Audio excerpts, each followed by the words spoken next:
বিধানসভায় দাঁড়িয়ে চোখ গরম করে আমি দেখে নেবো গজের ভাব দেখাচ্ছেন, ওটা দুষ্কৃতীদের ভাষায় মুখ্যমন্ত্রী কথা বললে সমস্যাটা বাড়ে, তাতে সমস্যাটা কমে না। মুখ্যমন্ত্রী যে স্টেটমেন্টটা দিয়েছেন, নাকি ইতিমধ্যে 70 জনকে চিহ্নিত করা হয়ে গেছে এবং তাদের বিরুদ্ধে কিসব গুন্ডা দমন আইন ইত্যাদি লাগানো হবে।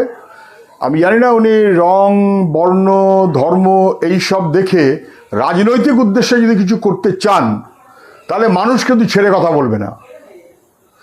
যথাযথ তদন্ত সবসময় জরুরি।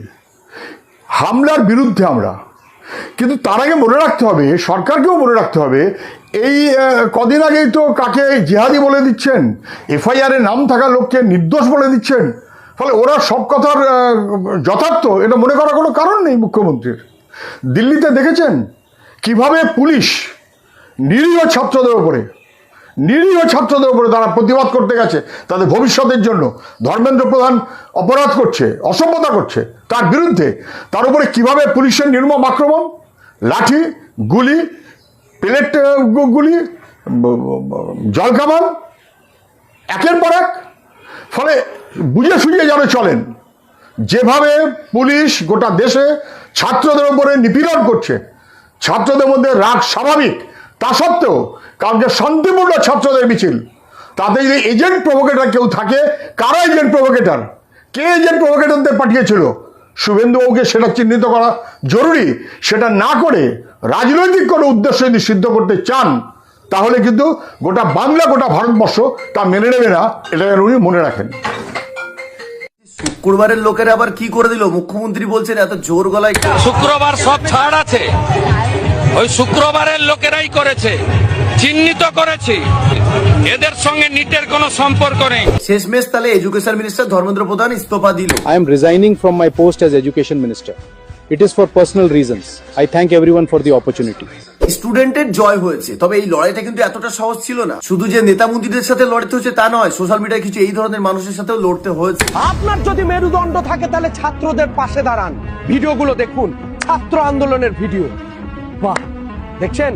তোমরা যদি এই ছেলেটার ভিডিও দেখো বা এর প্রোফাইলে গিয়ে দেখো, এই কিন্তু এই ধরনের শুধুমাত্র হিন্দু মুসলমান বিভেদের ভিডিওই বানায়। এই যে ভিডিওটা ও করেছে না, এইটা কখনো কিন্তু ওই সিজেপি প্রোটেস্টের ভিডিও নয়। এটা হচ্ছে বিহারের একটা গাড়ি অ্যাক্সিডেন্টের ভিডিও, যেটার প্রুফ এখনো কিন্তু ইউটিউবে গেলে তোমরা দেখতে পাবে। হার্ড অ্যাক্সিডেন্ট বলে সার্চ করলে পেয়ে যাবে। কিন্তু এদের লিডার যদি এরকম হয়, তাহলে তো এই মালগুলো এরকম হবেই। मौलाना याद कान खोल कर सुन लो, जिस दिन हिंदू जगेगा उस दिन कहीं रिक्शा चलाते हुए कहीं बर्तन मांजते हुए दिखाई दोगे, इसके अलावा कोई ठोर ठिकाना नहीं बचेगा। কি বুঝতে পারছো? এদের লিডার যদি এরকম হয়, এই মালগুলো তো এরকম হবেই। যেমন এই একটা বাংলায় বা কলকাতায় বা ভারতবর্ষে যারা স্লোগান দেবে ভারত তেরে টুকরে হোঙ্গে ইনশাআল্লাহ ইনশাআল্লাহ, তাদের বাড়িতে ঢুকে মারবো, কারোর বাপের ক্ষমতা নেই আমাদেরকে আটকাবে।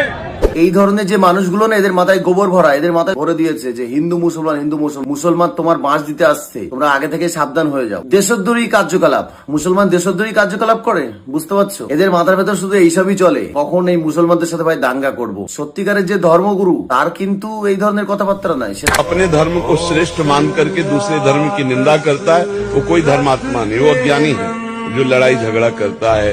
अपना धर्म अपने लिए श्रेष्ठ है, उसका धर्म उसके लिए श्रेष्ठ है। বুঝতে পেরেছো ধর্মগুরুর কথাটা? এটা হচ্ছে ধর্মগুরু, তাই এনার কথাটা এই রকমই। ইনি একজন সনাতন ধর্মের একজন ধর্মগুরু। আমি মনে করি এনাকে ভালোবাসে ভারতবর্ষের অনেক মানুষ। আমি মনে করি প্রত্যেক মানুষই যারা এনার কথা শুনে সবাই এনাকে ভালোবাসে। এই হচ্ছে ধর্মগুরু, বুঝতে পেরেছো? এই ধর্মগুরুর যে শিষ্য বা এই ধর্মগুরু অরিজিনাল যারা ধর্ম, তারা কিন্তু ওরকম নয়, তারা আলাদা। আর ওই যে ধর্মগুরু, এই যে যে ভিডিওগুলো দেখলে না, এগুলোর ধর্মগুরু হচ্ছে ওই যে, মানে ওই যে, বুঝতে পেরেছো? মানে এই যে, বুঝতে পেরেছো? এ যদি ধর্মগুরু হয়, তাহলে এদের শিষ্য এরকমই হবে, কারণ এ তো রাজনীতি টাইপের ধর্ম। কিন্তু অরিজিনাল যে ধর্মগুরু, তিনি হচ্ছে এই যে। তাই এনার যে শিষ্য বা এনার যারা ফলো করে, ধর্ম করে যারা, তাদের কথাবার্তা কিন্তু আলাদা। হ্যাঁ, মনে রেখে দিও বন্ধু। 24শে জুলাই শুক্রবার দিন একটা জেনজিসদের মিছিল হয়েছিল আমাদের শিয়ালদা কলকাতা, এবং সেই মিছিলে হরতাল হয়েছে, পুলিশরাও মেরেছে, ছাত্ররাও সেখানে তাড়া করেছে বা ছুড়েছে কিছু উল্টো পাল্টা। শুভেন্দু বাবু এই জন্য বলছেন যে শুক্রবারের লোকেরা এরকম করেছে, এবং সেখানে ছাত্ররা আরো বলেছে যে মিডিয়া দালাল, মিডিয়াদেরকে উল্টো পাল্টা বলেছে। হ্যাঁ, সত্যি দালালি করছে, তাই আজকে বলেছে। এটাকে কেন্দ্র করে শুভেন্দু বাবু এই জন্য বলছেন যে শুক্রবারের লোকেরা করেছে, ইনডাইরেক্টলি এটা বোঝা যায় যে মুসলমানরা এই দাঙ্গাটা করেছে, তো তাদেরকে চিহ্নিত করা হয়েছে। খুব ভালো কথা, খুবই ভালো কথা। যদি দাঙ্গা করে থাকে, হাঙ্গামা করে থাকে, তাদেরকে চিহ্নিত করেছেন শুভেন্দু বাবু, খুবই ভালো। এখন আমার কাছে কথা, এখন দিল্লিতে স্টুডেন্টের হয়ে রাহুল গান্ধীও ধর্নায় বসেছেন। এবার রাহুল গান্ধী ধর্নায় বসেছেন কোথায়? না, নরেন্দ্র মোদী বাড়ির সামনে। এবার এরই জন্য আমাদের কলকাতাতে আবার মিছিল বার হয়েছে। কারা বার করেছে? বিজেপির কিছু ছোটখাটো নেতা কেতা কর্মী সমর্থক এরাই। তো এখানে কি বলছে একটুখানি দেখা যাক এগুলো। একদিকে একটা আটশোলা, আরেকদিকে একটা মাছি রাহুল গান্ধী। এরা যদি মনে করে ভারতীয় জনতা পার্টির প্রধানমন্ত্রীকে অসম্মান করবে, আমরা এটা হতে দেবো না। এখানে ডবল ইঞ্জিন সরকার চলছে, বিধান ভবনে বসে এরা দাঁত খেলাচ্ছেন। 21শে জুলাই করতে দিয়েছি আমরাই, মনে রাখবেন। আমরা কিন্তু আবার রাস্তায় নামতে পারি।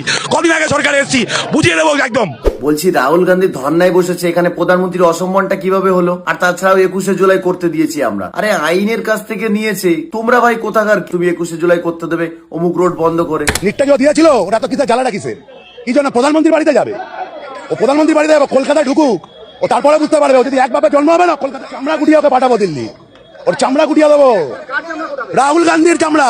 দেখুন, রাহুল গান্ধীকে আমি রাজনৈতিক ভাবে বলছি না, কিন্তু তার মা বাবা তুলে গালিগালাজ করছো, তার চামড়া গুটিয়ে নেবে, মানেটা কি ভাই? তুমি কি প্রশাসনের লোক প্রথম কথা, নাকি ও আইনের কোনো বেখেলাপ কাজ করেছে যার জন্য তুমি তার চামড়া গুটিয়ে নেবে, এ করবে সে করবে? শুভেন্দু বাবু, এইগুলো আপনার দলের লোক বলে কি আপনার চোখে পড়ে না? এটা কিন্তু আমার কাছে আপনার প্রশ্ন। যে পাপ্পু আছে, পাপ্পু ওর বাড়াবাড়িটা বেড়ে গেছে। প্রধানমন্ত্রীর বাড়ির সামনে গিয়ে অত্যাচারে আমরা না পাত পা ভেঙে দেবো, খালি সময় অপেক্ষা। আজকে এখানে মোগলাইদের টেলার দিয়ে গেলাম, এর পরের দিন বাড়ির সামনে গিয়ে বাড়িতে দেখাবো কি করতে হয়। রাহুল গান্ধীর বাড়ির সামনে গিয়ে কি করবে? কি করবে ভাই তুমি? তোমাকে ওখানে গেলে তো পিটিয়ে মেরে দেবে ভাই। কি বোকার মতো কথাবার্তা। যাক, এইগুলো সবকিছু দেখলে তো এখন এইগুলো কথা দিয়ে আমি শুভেন্দু বাবুকে বলতে চাই, আচ্ছা শুভেন্দু বাবু, আপনি এইগুলো কি দেখতে পান না? মানে মোল্লারা কি করছে, মোল্লারা কোথায় যাচ্ছে, মোল্লারা কি করলো, শুধু এইগুলো দেখতে পান? এইগুলো কি আপনি দেখতে পান না? সত্যি মানে সত্যি অবিশ্বাস্য ব্যাপার। এটা সত্যি শুনলে হাসি লাগে শুভেন্দু বাবু। যাই হোক, ধন্যবাদ বন্ধু তোমাদের সকলকেই। কাল কিন্তু আবার কথা হচ্ছে। সকল সঙ্গে ভালো থাকবেন বন্ধুরা। একটা কথা আছে, তোমরাও নিশ্চয়ই জানো, অতিবার বেরো না, ঝড়ে পড়ে যাবে, অতি নিচু হয়েও না, ছাগলে মুড়ে খাবে। কেন বলছি? এই ভোটের রেজাল্টের পর, 4 তারিখের পর কিছু মানুষ এতবার বেড়েছিল, সে মানে আর বলার অপেক্ষা রাখে না।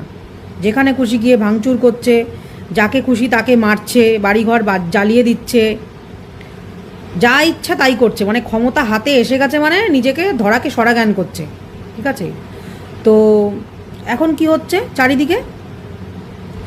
ও প্রথমে কি বলে দিল্লি, তারপরে আস্তে আস্তে মুম্বাই, পাঞ্জাব, বিহার, এখন শেষমেশ কলকাতাতেও যে আন্দোলন শুরু হয়েছে। এখন ঠেলা সামলাও। এই তো কিছুদিন আগে মমতা ব্যানার্জির মিছিল ছিল, হাইকোর্টের পারমিশন নিয়ে মিছিল করেছিল। সেখানে গিয়েও আপনারা ওই মানুষকে মারধর করে, তৃণমূল কংগ্রেসের কর্মীদের মারধর করে, তারপরে বাইক থেকে ফেলে পর্যন্ত মেরেছেন।